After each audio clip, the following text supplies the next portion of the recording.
ओम शांति। 15 जनवरी 2025 की मुरली से विशेष पॉइंट। तो पहला पॉइंट है, मीठे बच्चे पाप आया है तुम बच्चों को स्वच्छ बुद्धि बनाने। जब स्वच्छ बनो तब तुम देवता बन सकेंगे। अर्थात बाबा आए हुए हैं हमें बताने कि बच्चे अपनी बुद्धि व्यर्थ की तरफ से हटाओ। जितनी भी व्यर्थ चीजें हैं उन सब से नाता तोड़ो और अपनी बुद्धि केवल एक निराकार परमात्मा में लगानी है। वही हमें इस भवसागर रूपी नैया से पार ले जा सकता है। और बाबा ही हमें बताते हैं कि बच्चे जब हम अपना व्यर्थ समाप्त करते हैं तो हमारा समर्थ होना शुरू होता है। यदि हम अपने जीवन में सब कुछ अच्छा चाहते हैं तो सबसे पहले हम अपने व्यर्थ को समाप्त करें। और वो व्यर्थ चाहे किसी भी रूप में हो, चाहे व्यर्थ संकल्प हो, चाहे व्यर्थ बातचीत हो, चाहे व्यर्थ कार्य हो। जब हम उन सभी चीज़ों को समाप्त कर अपनी बुद्धि एक परमात्मा में लगाते हैं फिर हमारे जीवन में सब कुछ बहुत अच्छा होना प्रारंभ हो जाता है। और जब हम अपनी बुद्धि इन सभी व्यर्थ बातों से हटा करके एक परमात्मा में लगाते हैं तब हम स्वच्छ बनते हैं और तभी हम देवी देवता बन सकते हैं। क्योंकि कभी देवी देवताओं को देखा है व्यर्थ बात करते हुए, व्यर्थ कर्म करते हुए, व्यर्थ संकल्प करते हुए? नहीं ना। तो हमें भी तो देवी देवता बनना है और यदि हम देवी देवता बनना चाहते हैं तो हमें ये सब समाप्त करना होगा। अगला पॉइंट है, माया का बहुत बड़ा पंप है, इससे अपना मुंह मोड़ लेना है। सदा इसी खुशी में रोमांच खड़े हों कि हम तो अभी पुरुषोत्तम बन रहे हैं, भगवान हमें पढ़ाते हैं। अर्थात माया बहुत बड़ी जादूगर है, वो हमें किसी ना किसी रूप में हमेशा परेशान करने की और मोहित करने की कोशिश करती है।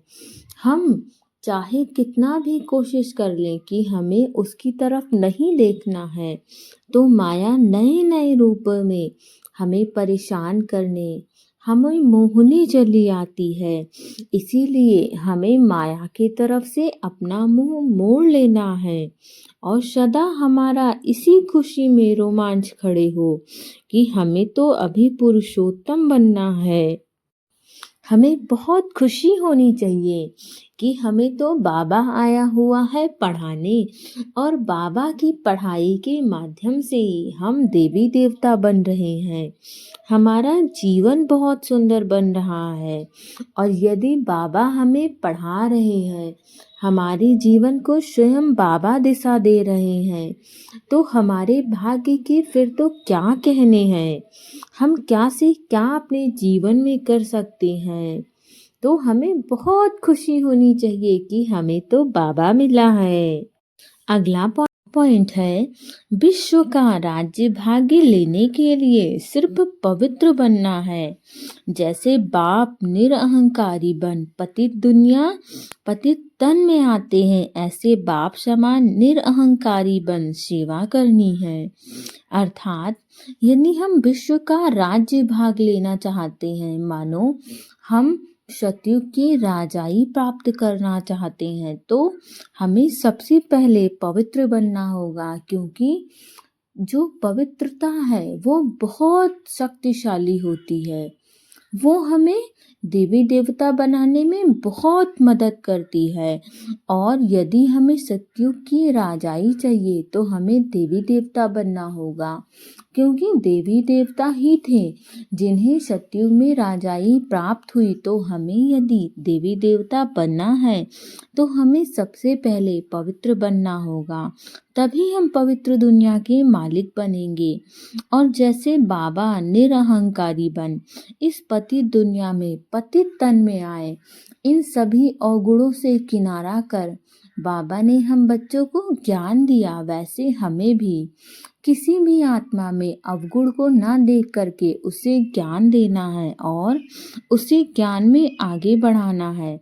वैसे ही हम भी निरहंकारी बने और खूब सेवा करें, जैसे बाबा निरहंकारी बन इस संसार की भरपूर सेवा किए। किसी के साथ भी बाबा ने किसी प्रकार का भेदभाव नहीं किया, सबको संपूर्ण बनाया, सबको बराबर का ज्ञान दिया और पूरा प्रयास किया कि हर आत्मा संपूर्ण बन सके। तो बाबा ने यदि पूरा उत्तरदायित्व अपना निभाया, तो अब हमारी बारी है, हमें भी निरहंकारी बनना है और बाबा की सेवा करनी है, इस संसार की सेवा करनी है।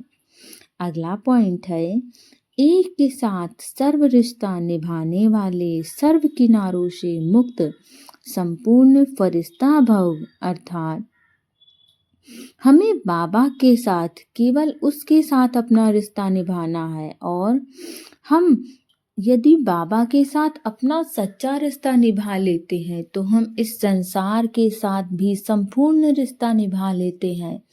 इस संसार के साथ अपने सभी दायित्वों का निर्वहन कर लेते हैं।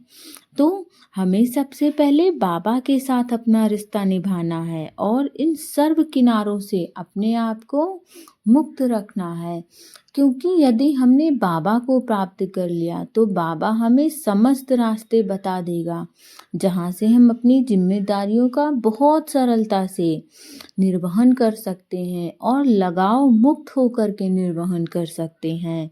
तो हमें पहले बाबा के साथ अपना रिश्ता संपूर्ण रखना है, तभी हम संपूर्ण फरिश्ता बन सकते हैं। अगला पॉइंट है, ऐसा चुंबक है जो ग्लानि करने वालों को भी समीप ले जाता है। अर्थात स्नेह एक ऐसा चुंबक है जो किसी भी आत्मा को, चाहे कैसी भी आत्मा हो, कितनी भी दुष्ट आत्मा हो, हम उन सब को एक सुंदर रिश्ते में बांध सकते हैं और वो है स्नेह का रिश्ता। चाहे कितनी भी ग्लान करने वाली आत्मा हो, हम उसके भी समीप जा सकते हैं, उसे भी हम सत्मार्ग दिखा सकते हैं। तो हमें हर आत्मा के साथ स्नेह का भाव रखना है, हर आत्मा के साथ प्रेम की भावना रखनी है। ओम शांति।